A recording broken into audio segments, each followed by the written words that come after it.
23장 28절로 마지막 37절 말씀까지 보겠습니다.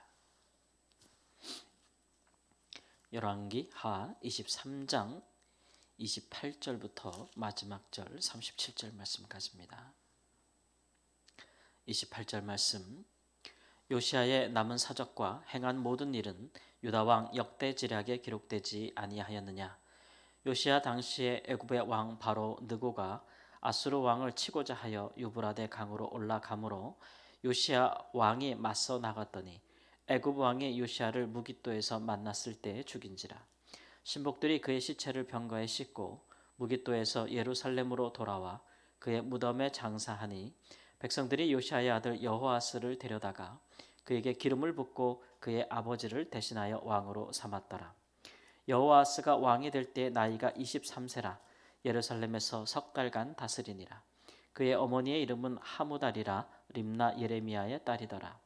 여호아스가 그의 조상들의 모든 행위대로 여호와 보시기에 악을 행하였더니 바로 느고가 그를 하맛 땅 라블라에 가두어 예루살렘에서 왕이 되지 못하게 하고 또 그 나라로 은 100달란트와 금 1달란트를 벌금으로 내게 하고 바로 느고가 요시야의 아들 엘리야김을 그의 아버지 요시야를 대신하여 왕으로 삼고 그의 이름을 고쳐 여호야김이라 하고 여호아하스는 애굽으로 잡아갔더니 그가 거기서 죽으니라.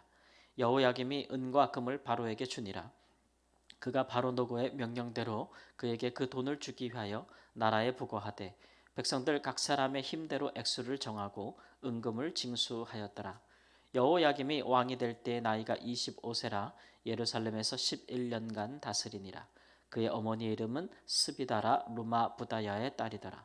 여호야김이 그의 조상들이 행한 모든 일을 따라서 여호와 보시기에 악을 행하였더라. 아멘. 유다 왕 요시야가 전쟁 중에 사망했습니다. 전사한 것이죠. 이렇듯 유다의 마지막 선한 왕이 죽음으로써 이제 유다는 그 마지막 때가 다 되었습니다. 하나님께서 유다를 향한 심판과 진노를 거두지 아니함으로써 이제 유다는 요시야 이후에 더 이상 나라로서 계속될 수 없는 상황에 이르게 되었죠. 요시야는 국내적으로는 굉장히 하나님 보시기에 선한 왕이고 또 그 나라를 온전히 개혁하는데 힘쓰고 그 전과 후에 이런 왕이 없을 정도로 여호와 율법대로 행하기를 기뻐하였지만 대외적으로 국제적으로 정세를 잘못 판단한 것 같습니다.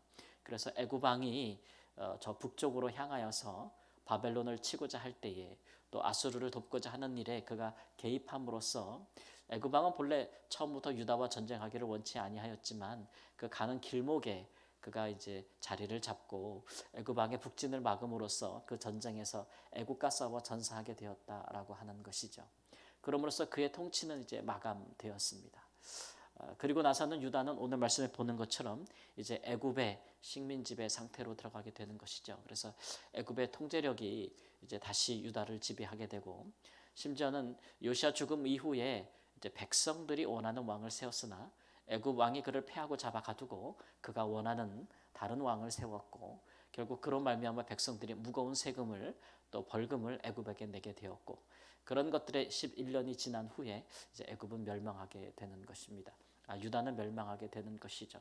참 아이러니한 것은 이스라엘 백성들이 가나안 땅에 오게 된 것은 애굽으로부터 출애굽하면서부터 하나님의 능력으로 출애굽하면서부터 시작되었잖아요. 근데 그의 마지막 즉 바벨론에 의해서 완전히 멸망하기 직전에 다시 그들은 애굽의 지배를 받게 되고 또 애굽이 세우는 왕이 유다의 왕이 되게 되는 참으로 안타까운 참으로 있어서는 안 되는 그런 꼭 어떤 모습 한마디로 말하면 역출애굽 같은 다시 애굽으로 돌아간 것 같은 그런 지경이 되었다라는 것을 오늘 말씀에서 확인해 볼 수가 있습니다. 그러니 이제 하나님께서 유다를 예루살렘을 또 버리신 것, 또 예루살렘 성전을 버리신 것이 이제 이와 같이 이루어지기 시작했다라는 것들에 대한 징조들을 우리가 이제 볼 수 있는 것이죠. 이처럼 이제 요시아와 같은 의인의 갑작스러운 죽음, 또 이러한 사람들의 종말 이런 것들은 좋은 지도자들을 하나님이 데려가실 때에는 그때에는 남은 자들에게는 큰 재앙이다라는 것들을 볼 수가 있는 것이죠.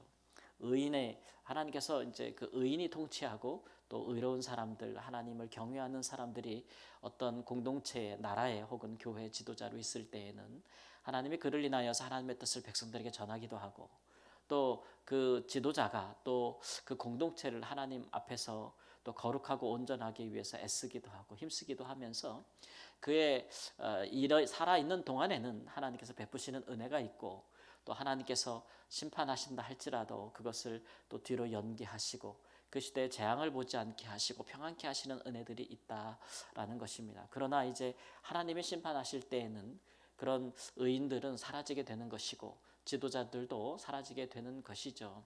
우리가 의인들이 장수하는 경우를 많이 보지만 그러나 그 이후에 하나님께서 심판을 행하실 때에는 의인이라 할지라도 하나님께서 이렇게 데려가시는 그런 것을 봅니다.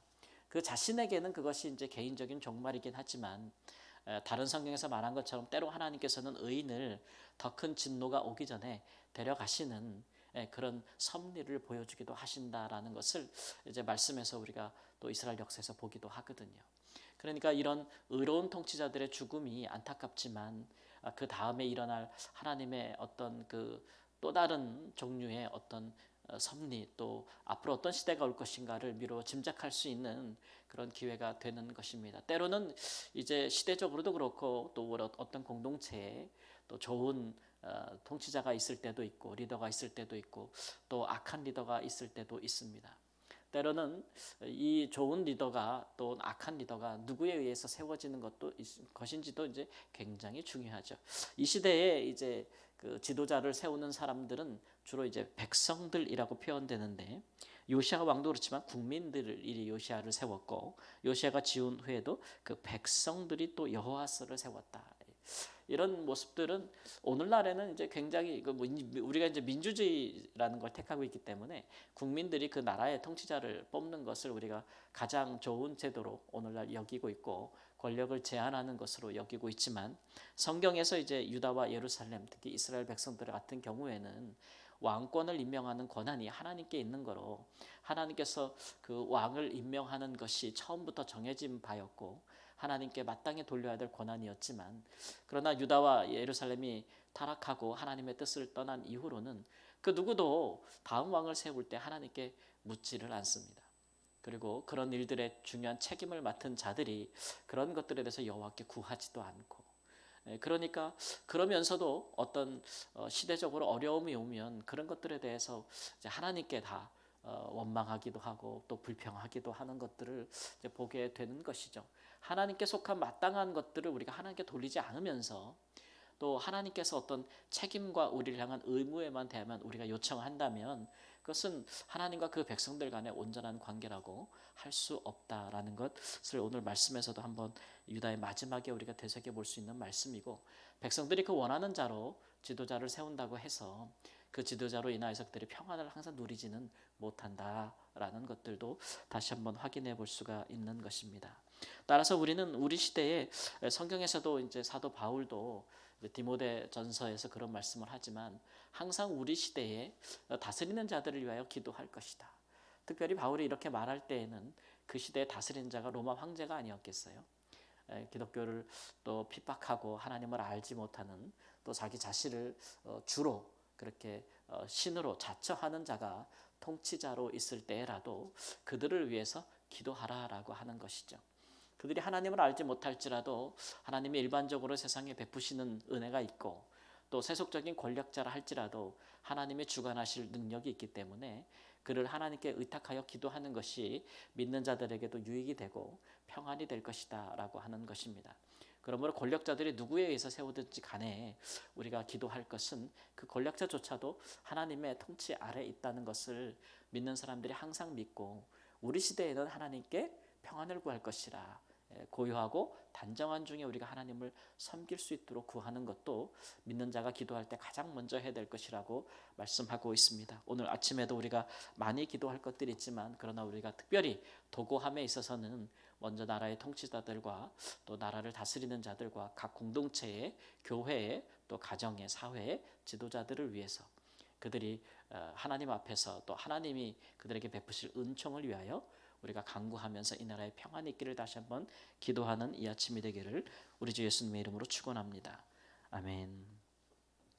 하나님, 모든 권력은 또 권력자들은 하나님의 허락하심이 없이는 하나님 보기에는 그 어떠한 누구에 의하여 선출되고 뽑히는 것 같아도 결국 하나님의 통치 아래 있는 자들임을 우리가 성경에서 봅니다.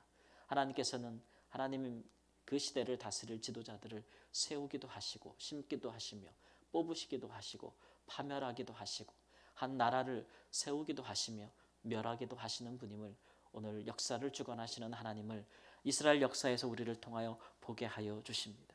무엇보다도 하나님의 백성들이 하나님을 경외하고 이 온 세상에 온 땅에 흩어진 하나님의 백성들이 하나님 앞에서 의로운 하나님의 백성들로서 살아야 할 것을 우리에게 말씀하여 주시니 우리가 우리 자신을 하나님 우리 자신을 향한 우리를 향한 하나님의 의로운 통치를 하나님 인정하고 그 안에 거할 뿐만 아니라 이 시대를 다스리고자 하는 모든 권력을 가진 세속자들을 위하여서도 우리가 기도함으로써 하나님의 우리를 향한 이 시대를 향한 평안과 자비와 긍휼하심이 오늘 우리 가운데도 임할 수 있도록 간구하고 부르짖는 하나님 기도가 될 수 있도록 쌓여질 수 있도록 하나님 이 시대에 은혜를 베풀어 주시기를 주 앞에 기도합니다. 이 새벽에도 이 땅에 세우신 많은 교회들을 통하여 새벽에 드려지는 기도가 하나님께 드리신 바 되어지게 하시고 무엇보다도 하나님 다스리는 자들을 위하여 기도하는 그 간구가 하나님 응답되어서 하나님의 특별한 섭리와 하나님의 특별한 평강이 이 시대를 하나님 다시 한번 주 안에서 우리에게 평강이 임하게 하고 하나님의 나라가 풍성히 임하게 하는 하나님 놀라운 구원의 시대요 구원의 시대요 또 회개의 시대가 부흥의 시대가 다시 한번 열릴 수 있는 은혜를 베풀어 주옵소서. 존귀하신 예수님의 이름으로 기도합니다. 아멘.